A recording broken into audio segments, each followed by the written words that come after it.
Murray State head coach Dean Hood, the Racers, coming off a exciting 32-31 buzzer-beating win over Southeast Missouri this past week. They're at home, the battle of the border against rival Austin Peay on Saturday afternoon. Coach, just some thoughts about that win against SEMO and your team, and we'll go into some questions. Yeah, it was just an unbelievable college football game. One of those ones, if you didn't care who won, it was awesome to watch. And, just was a heck of a battle. Coach Tuke had his team ready to play. Our team was ready to play, and just a lot of swings in the game, up and down, back and forth. And we're just really blessed to, have the ball last and able to go down on a game-winning drive and hit a field goal. Thanks, Coach. If anybody, I know we have people listening. If anybody has questions, let me know down in the chat and I'll call on you, but I'll ask the first question then, Coach. I wanted to ask you a little bit about DJ Williams and just redshirt freshman, his composure and really during the game, but especially that last drive to get you all into position for the field goal. Yeah, DJ is, exactly what we thought he was when we recruited him. He's been a guy since he's been here. Worked the entire offense and we knew what we had. So we were working to try to, develop him within games, having had having a all conference, quarterback who played really well in the spring, so we knew he could do that. We were, like I said, we're trying to work him in, he knows the whole offense and, he's always taken all the reps, at 2 ever since he's been here, but he has a mentality of, wanting to be the number one guy and ready for that situation. So a situation, arose and he went in and took full advantage of it. I mean, he just, really made some good decisions, some decisions I thought were, kind of ahead of his years. He's very developed, had a great high school, football coach who I know was at Ohio University when I was a coach there. So he's really advanced, for his age. And then he's just very, very talented. And he's got a good head on his shoulders, and our guys, want to play, hard for him. So he stepped into the moment and, couldn't have been any bigger than, going down on a last second drive and, putting us in position to kick the field goal. We're going to go first. We got Van Stokes from the Austin Peay Radio Network. We'll go with his questions first and then John. So Van, go ahead. Coach, you have the best total defense in the conference. What makes you so strong on defense?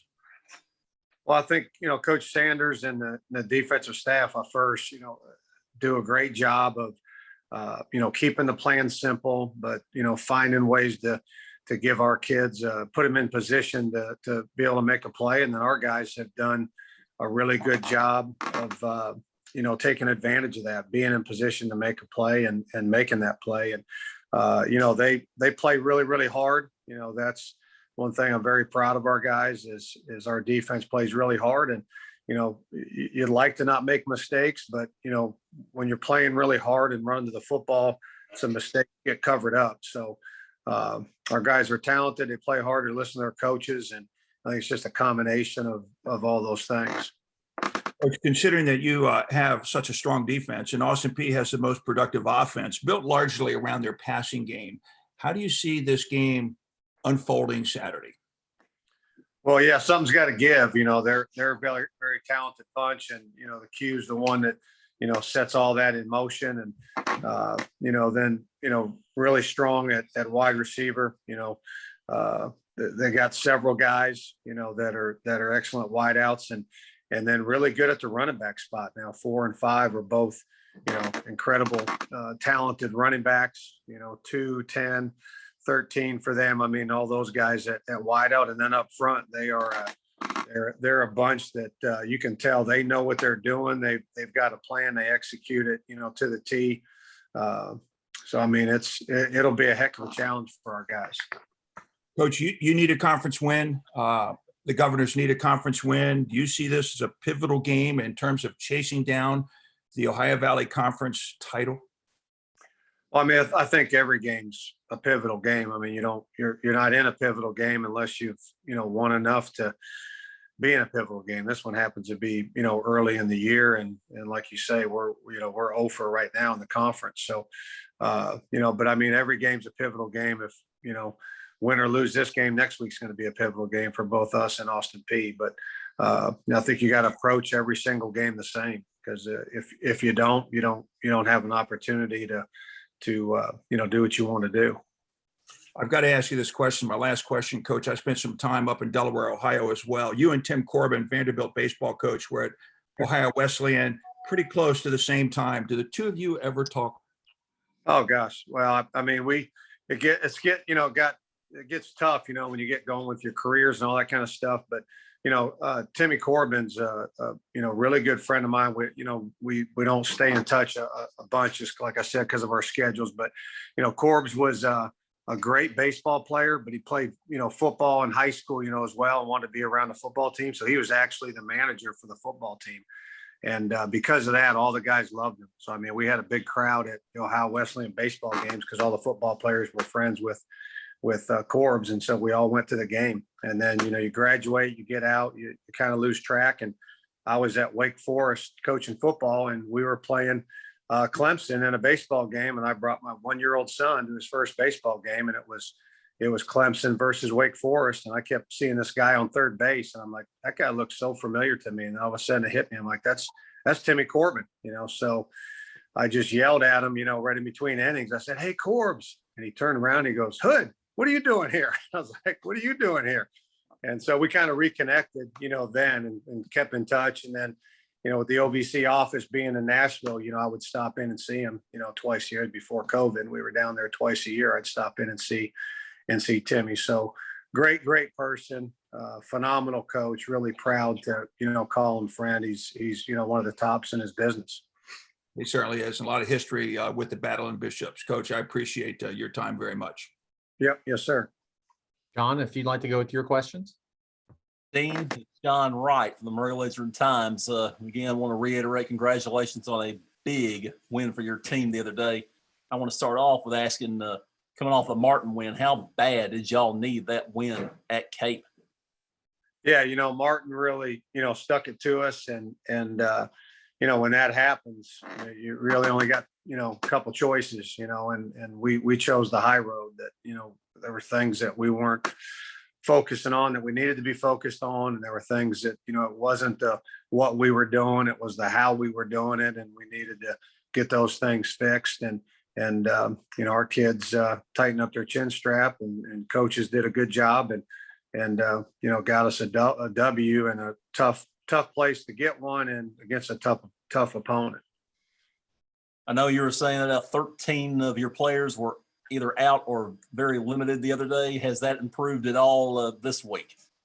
Yeah, some of our guys that were, going to be limited or emergency role only, who we ended up not playing any of them, that were in that position. And there were several. Our guys had a great mentality of next man up and getting out there and taking advantage of their chance and honoring their teammate with how they played. And our guys around everybody, tightened up their game, knowing that, hey, we need to get going here. So they did a great job. Several guys, yesterday's practice was our first practice, just talking to Fulton Hart, our trainer, feels like, 3 or 4 guys that were limited emergency only will be guys that we could play this week. Also, the situation with Preston, what's he looking like for this week? Well, we got an MRI. I think he finally got the MRI. Really wasn't going to matter of how we had to approach last week, with his injury. So I think the MRI was either, I think it's today. I think it's this morning. So we'll know a little bit more later on today, just what's going to be what the rest of the week's going to look like for him. But that segues into my next question. If Preston is ready to go, and now we see what DJ can do. I know the old saying is if you have 2 quarterbacks, you got no quarterbacks. Well, it looks like y'all got a situation where you could have 2 guys you could play in the same game who are very different. Yeah. Well, I mean, we look at it more. If you got one, you got none. If you just got one good running back and he gets hurt, then you really have 0. And we feel good with, Cortez Jones, Rodney Castile, Q Jennings, our freshman. We feel like we got some guys, and we felt that way at quarterback. We're just blessed here at quarterback. We felt all along that Preston knows the whole offense, can run the whole offense. DJ knows the whole offense, can, run the whole offense. Jaden Stinson, a young man that, not too many people know about unless you're from, this region, a Mayfield kid, knows the whole offense, run the whole offense. We feel confident, in all those guys. So, Preston gets back healthy. Yeah, that's a heck of an advantage, for us that we got two, guys, and now we got, a guy we've been struggling to try to find a way to get experience, now has some experience. So could be a really, really good situation for us. Imagine right now you're kind of feeling that you wish the EIU and SEMO games had counted for the OVC. You'd be in a lot better shape as far as the standings. Yeah, no question. But like I talked about earlier, I mean, there's really there's really no different approach. I mean, you get that question all the time, and I get it. I'd be asking that question if I was in your guys' seat. But every single game's got to be approached the same. We didn't hold anything back from this game against EIU or SEMO, waiting for the next one. You do that and you get your tail beat. So we approach it the same. The way the OVC did it was really smart. They took the game that you played last year, and that's the one that doesn't count. We played EIU at home last year, so when we played them at home this year, that one doesn't count. The one that's got to count is the return game that should happen this year when we go to EIU and when SEMO comes here. So really, smart how they did it. I think it was the right way to go, and the right approach for every coach in the OVC as they're going to prepare for that game just as hard as they are the next one. I think we can forget put aside the fact this is homecoming this week, all the festivities and stuff that'll be going on. This is the biggest game of the year for you guys, is it not? Well, yeah, the next game's the biggest game of the year. Next week will be the biggest game of the year as well. But it's a little different, I think, because you didn't have this a year ago.